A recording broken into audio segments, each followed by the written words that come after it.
こんにちは、東北キリトンです。前回の続きで、ビショップに関する戦略の3つ目、ナイト VS ビショップのエンドゲームについてご紹介いたします。エンドゲームで、キングとポーンの他に、片方が1つのナイト、もう片方がビショップを1つ持っているエンドゲームは、時々起こります。ビショップを持っている側と、ナイトを持っている側、どちらが良いかは局面次第ですが、どちらが有利になるか事前にわかる場合もあります。ナイト VS ビショップのエンドゲーム戦略。局面の状況を見て、ナイトとビショップ、どちらを残した方が有利を得られるか考える。ビショップ側になると、明らかに不利となる状況があるので気をつける。参考例を見ていきましょう。黒がビショップ F5 とした19手目の局面です。黒がなぜビショップ交換をしようと思ったのかわかりませんが、白のバッドビショップと黒のグッドビショップの交換は白に好都合です。この時点で黒マスビショップしかないため、異色ビショップのエンドゲームになることはなくなりました。ピースがまだ多く残ってますが、エンドゲームに向けてどのようなピース交換を行えば有利を得られるでしょうか。あるいは、どのようなピース交換を行うと不利となるでしょうか。私が思ったことは、黒のポーンが黒マスにあり、ビショップ D2 は、今は使いづらいですが、F2 ポーンを守ることができるので、残しておきたい。エンドゲームに向けて、ナイトを一つは残しておきたい。とりあえず、このように思いました。黒のピースについて見てみると、ナイト D4 は、好位置にあるため、安易に駒交換させない方が良い。ビショップ G7 はワットビショップで、エンドゲームに残ると不利となる可能性。ナイト E8 は、位置が悪いため、他の位置で活用する。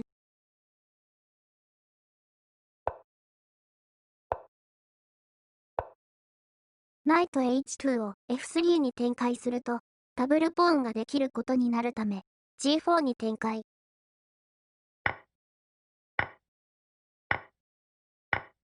結局ダブルポーンができましたが、クイーンがなくなり、状況的にも悪い感じではないです。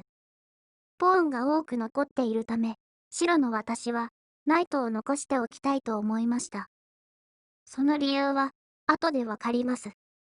もし、自分が黒側だったら、ワットビショップのビショップ G2 を、白のナイト、またはビショップと交換して、ナイトをエンドゲームに残したいと思うでしょう。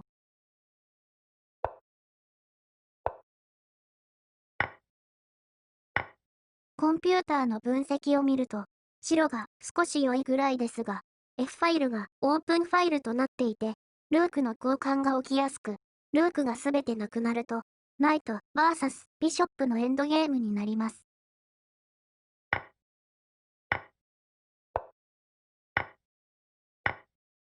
思ったより早く、ルークがなくなりました。ポーンが多く残っているこの状況では、ナイト側が有利になることが多いです。黒のビショップ G7 は、ワットビショップなのと、白マスにある白のポンを、ビショップは攻撃することができません。一方、ナイトは、白と黒、どちらのマスも攻撃することができます。一つ覚えておきたいこととして、ナイトを使うにはスペースが必要で、ナイトを良い位置に運びたいと思っても、スペースが狭いとナイトを思うように動かせない、ということがあります。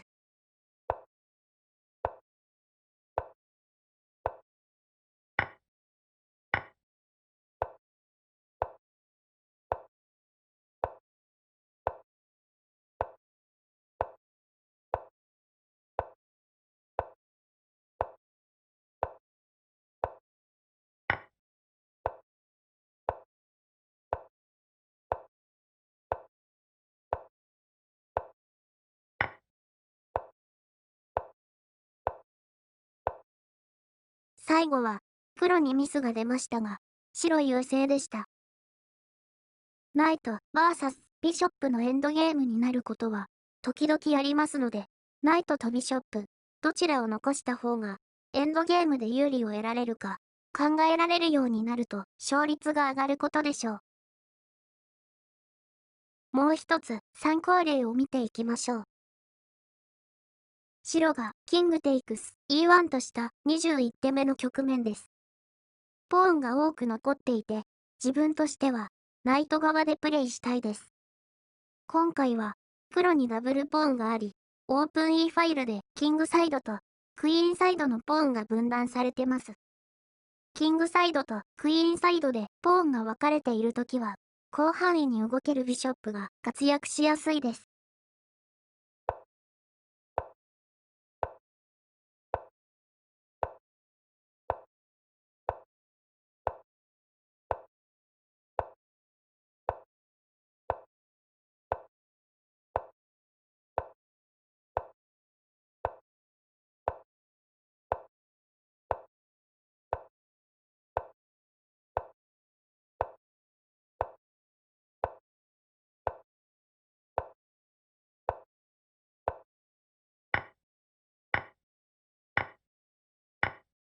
黒は C7 ポーンを守らねばならないのと、G5 ポーンが黒マスにあることが弱点となってます。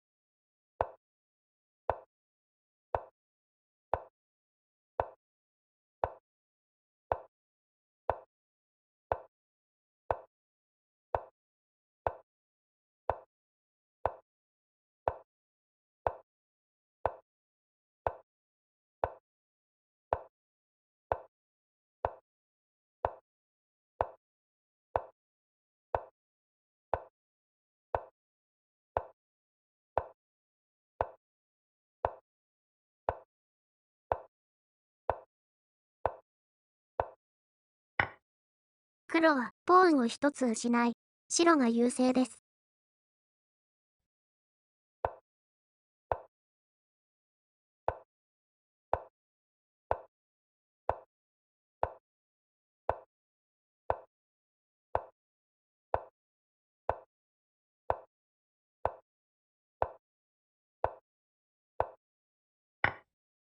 もう一つポーンを失い、普通はここでリザインでしょう。